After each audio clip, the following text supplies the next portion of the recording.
Just want to check the mic first. Am I good? Get the sound right? This is not comedy hour, I promise.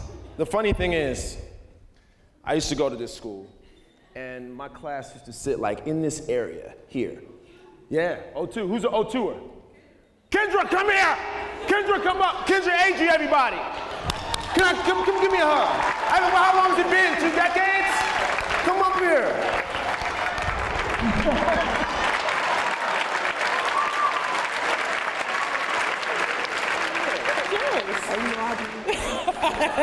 I'm gonna holler at you after. Yes, sir. All right, I'm gonna find you. How about that? Reunion.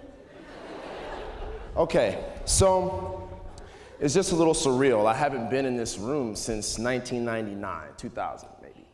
So I'm 31. I just turned 31 on January 30th. How about that? Ooh, thank you. And when I was approached to do this TED Talk, I was immediately like, why? And then it was kind of like put in perspective for me. And I'm not really one to do speeches. I'm really weird, as you can imagine, as though I do the performing and I'm on stage doing this and this is my job. It's different to stand up in front of people like this when there's this light and speak and you know, express yourself in this way. But I told myself, okay, how am I gonna be able to do this? Let me just talk about my life. That's something I know better than anyone else. And I feel like coming from Cleveland, coming from Shaker, you know, such a diverse place, and just looking in the audience from the people I can see, it's still very diverse. But I believe that my upbringing in this town, this school district, is what made me the man I am today. And when I moved away, when I was 20 years old, my mom was extremely sad. Where's my mom at? Yeah, she was crying. Hey, mommy. My first big fan was my mom. And it was really interesting. I remember leaving home, and she's giving me a hug at the airport, and she leans in, she goes, now I can always turn back around and we can go right back home. You can change your mind and everything will be fine. I'm like, no, I'm going, this is happening.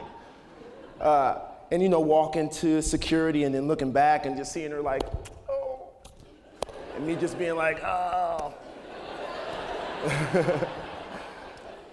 However, as soon as I turned back around, I knew I was on a mission, on a very specific quest, you know? It was bigger than just wanting to be a musician or do movies. It was about finally showing the world what Scott could do. I wasn't the best student.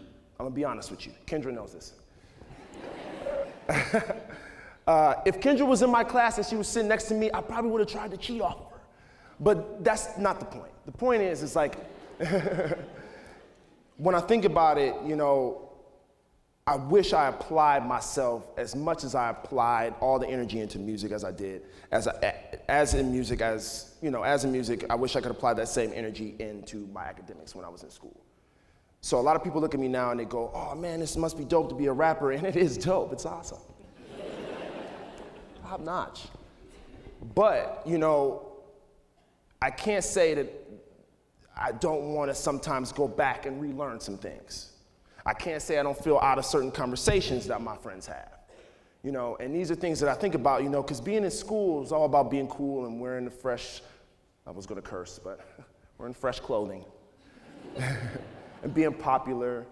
And when you go out into the real world, you realize that that moment is just a little beep of your life. High school, you know? Now I remember Kendra AG, but everything else I don't remember. No, I'm just joking. But I'm just saying, at that moment in your time in life, you feel like that's all that matters. High school, it's like, oh, this girl doesn't like me, this guy here, and it's all this drama, and you go into the real world and you know it's about just trying to make your mark in the world. And I never got a chance to do that academically. So I had this fire. To pursue this musical career. I had no idea how to go about it. I was living with my uncle who was up in age at the time, 80 years old. He was an older uncle. So when I moved to New York, it's not like he could show me around and show me all the cool spots, you know. He was just kind of like, there's a train, and you get a Metro card, and you go. And I was like, okay, we got the Rapid, I can do this. This is all right. I was immediately wrong for that, for assuming that it was going to be the same. It is not the same. But I embraced it. I embraced the fear, the danger. I enjoyed the fact that I was going in uncharted territory. It was like a sense of wonder for me. And I can't say I was one of those people that was into like having thrills and getting some type of stimulation from that. But it was nothing like saying like, yo, I'm gonna go out and pursue something and I know I'm gonna do it and nobody's gonna tell me I can't. And everybody that doesn't believe it, I'm gonna prove it to them sooner or later. And that's just what it is. Because at one point I didn't feel like I was smart enough to pass that test. Or I didn't feel like I was smart enough to go to this college. But with music, it was like, nobody's gonna take that from me. You know what I'm saying? Because there was things that I was dealing with as a youth at this school that I didn't talk to people about, that probably kept me from putting my best foot forward with my academics, And the music, it was a platform for me to express myself and also realize that I'm not that crazy, that there's other kids out there that might be depressed or lonely, dealing with suicide, things like this. And it was one of those things that, I just feel really blessed to just have my mom, who's been my supporter forever, who supplied that trip financially, first couple of months or whatever, to have the support of my hometown. I can come back in this room and this field of love and energy, and you guys got me really nervous. My palms are sweaty. But it's really just the clock. It's like 11 minutes, 24 seconds, 23 seconds, 22 seconds. It's like, what's gonna happen when that clock's over with? It's like somebody gonna just pull me off stage? Jeez. Really, first thing I did when I went to New York, and most people think it was kind of like this amazing adventure. It wasn't. It was pretty much finding a job. And for the first couple years, I was working everywhere. Whether it was like at this clothing store here, or Abercrombie and Fitch, or American Apparel, or Dean and DeLuca. I always had a job. I was a hustler. And I still apply that same work ethic with the music. You know what I mean? Like, I'm almost in a way where I don't know how to relax because my whole life has been just a grind. You know what I mean? And I think that when people ask me, like, man, how'd you do it? I was just kind of like, I don't know, like I was just focused, because it's hard to put it into words because I can't say that it's just something that a switch I just flipped when I turned 20. Like I was always this guy, I was always just outspoken and creative and artsy. I used to draw when I was a kid. It was before all the musical stuff came along. I was an artist, I used to draw all my stuff. I used to draw all my tattoos, and I said, when I'm gonna get 18, I'm gonna get these tatted. It was about being a cartoonist up until I was like 15. And then I just wanted to be a rapper. And then it was all uphill from there. But, if I could really just give people one piece of advice, and just pass this along, and one thing I want you to take from this is that, like, we are all the commanders of our own destiny. You know what I mean? It's like you see these movies where they say, like that one movie with Lucy, where she has 100% of her brain power and she could do anything she wants. We realize that the average human doesn't use 2-3%, you know what I mean? Some weird small percentage like that. I really just told myself from jump, like, hey man, I'm gonna do this, and I applied the information that I needed to execute that, and in places and at times in my life where I didn't have the answers, I made sure to get the information or surround myself with people that had the information. You know what I mean? You can't hang out with people that ain't doing nothing. How you gonna get money hanging around people that ain't got no money? You know what I'm saying? Like, how you gonna be inspired by people who aren't at least trying to go the same way, at least whether it's music or schooling? Like, I would be inspired by all my friends, because I went to college, I went to University of Toledo for 1 year for film. It sucked, I hated it, it wasn't for me. But my film classes were amazing. And now that I'm doing acting, producing shows, writing shows, I wish I rode that whole 3 more years out, because I would have information that I needed and I wouldn't have to go through so many hoops to be able to direct or create my own film or TV show. I don't know why I said that. Let me get back on track. Okay. So, really, you know, people, like I say, come up to me all the time and they're like, man, but you did it, man, you're special, you're different, and I'm not any different. From you, we're all the same. I came from this town. I went to this school. All my buddies, we all had the same opportunities, you know. It's kind of just like having that self-confidence, you know, and it was a lot of areas in my personality where I wasn't as confident, you know. Definitely with the chicks early on.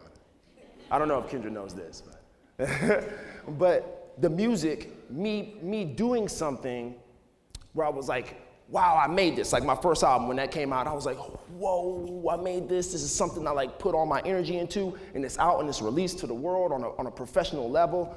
I was so proud of myself. But let's do it again.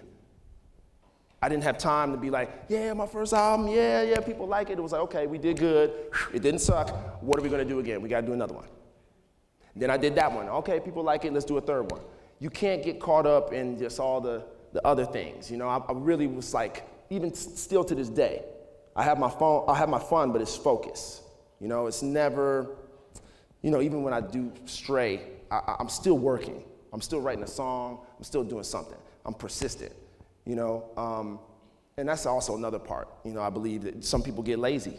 Some people might have that one painting that they started to paint and never finish it because they get caught up in their head and it's, oh, I can't do this, or maybe I go do this. It's like sticking to something, one goal at a time. You know, that's still big for me. I never put too much on my plate. You know, at first it was like music, and then the acting kind of came into play early on, and it was unexpected, but it was a blessing that I was prepared for.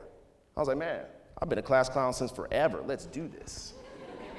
And I used to do it for free. Now I'm getting paid for it. This is great. So, you know, I'm glad you guys like my jokes. I'm not even a comedian. This is just, so, you know, just to kind of fast forward, because there's so much I'm trying to squeeze into 5 minutes, 56 seconds. But, you know, man, there were a lot of haters. There were a lot of doubters. There were a lot of people that were telling me, man, you ain't gonna do that. That's not gonna happen. He'll be back. I remember telling my buddies, I'm moving to New York. All right, you'll be back. Nah, I'm not coming back. And if I do come back, it's for a concert, you know? And everybody would be like, all right, whatever. When I came back, it was for a concert. It was for a concert, and it was the most beautiful homecoming I've ever had. There's no show more important than this show. And I'm not just saying that because it was like in Cleveland and it's like my hometown. It was the first time I saw my peers, friends I went to school with, being proud of me. I didn't get the moment to walk across stage with everybody. I didn't get the cap and gown. You know what I mean? I didn't get a chance to see these guys because I moved to Solon 11th grade. So like even seeing Kendra is wild because I haven't seen anybody in so long. But that's the beautiful moment. Still to this day, I do shows and I see a classmate in the crowd and I forget my raps. I'm like, oh, what happened? You got any kids? I'm sorry, and you know? It's wild, you know? And I didn't get that at school. I didn't play on the football team. I tried, but I was terrible. I didn't play on the basketball team. I tried, but I was terrible. I didn't wrestle. I did try. But I tried outside of the Shaker Heights High School in another district in Cleveland Heights where none of my peers could see me and me be embarrassed. It was kind of just like, okay, I'll try this in 7th grade and be terrible, and then nobody in Shaker will know about it because it's in Cleveland Heights. Just tuck it over there. But my point is also, like, music was my plan G. You know, it wasn't like I didn't try everything else. Like, I tried everything else. I tried everything that I thought, you know, was a traditional thing a young boy should do. Sports, you know, and even going to college was me just trying to fulfill a destiny, what I thought was my own destiny. But then also I wanted to make my mom happy, you know? And sometimes, guys, we gotta do that. You know, there's a lot of things where we don't wanna do stuff, but it's like, man, like, your parents, like, they really have to deal with a lot of our shit. And you know, it's like, and now I'm at 31 and I'm just like, I had to apologize to my mom about, what, it was like 7 years ago? I was like, Mom, I am sorry. Like, I was a nightmare. But we got money now, so let's just go like kick it and like,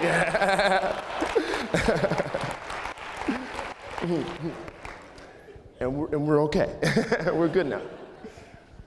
And it's funny too, because I took my mom to get her first tattoo ever. I forced her into getting a tattoo. And it's so funny, because she, are you embarrassed? I'm sorry. But this is big, you know, because our relationship from the kid I was in high school, it's the best it's ever been. You know, I used to put my mom through hell, but she was my supporter. And that's what parents are there to do, to give you the devil's advocate. Even when, I'm not gonna say every time I told my mom I was moving to New York, she wasn't like, okay, all right. You know, but that was more so like the fear of letting your child go out into the world, more so like the people in the street that are just hating on you and don't wanna see you win. Parents care. You know, I got a 4.5-year-old, she'll be 5 in March. She's the apple of my eye. She's my little baby. And she's so funny, you know, because I'm the one that gets emotional when she has to leave, you know? And I kind of just like, when she's leaving, I'm like, you know, I'm gonna miss you, right? And then she's like, yeah. I'm like, you gonna miss daddy? Yeah. I'm like, you know, you can call me and stuff, right? You know, you miss me. And I'm just sad you leaving. She's like, it's okay. We always come back. And I was just like, that's what I'm saying, all that, that's why I'm crying, I'm so emotional. But it was just like beautiful to just see, you know, like me be the parent now. You know what I'm saying? And to see that confidence in my child and the same confidence I gave my mom. And you gotta just kind of take a back seat and go, okay. Because I literally like follow my daughter's lead. I mean, whatever she is telling me to do, I just follow whatever she do. I mean, obviously not in every way, or else like I would be broke. But in some ways I do what she asks me to do, or what she tells me to do. But that's the beauty of life, y'all. You know what I'm saying? I used to come in this room, I used to sit right in that section. Sometimes I'd pay attention, sometimes I wouldn't. Most of the time I'd be checking out chicks. Some chick I probably would never talk to because I never had the confidence. Maybe what was the day that we would send carnations, Kendra? Valentine's Day.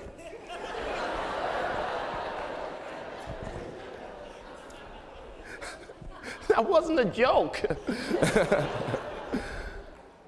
I was the king of like sending like carnations to chicks that I never talked to. I would be asking my mom for like, Mom, can I get $5? You know, it's pizza day, I just want to load up on the carbs. And she would just be like, okay, you know, not knowing that I was buying carnations for all these chicks, you know, but thanks for supplying that, Mom. But with 23 seconds left, I just want to let y'all know that life will throw you a shit ton of curveballs. It's scary.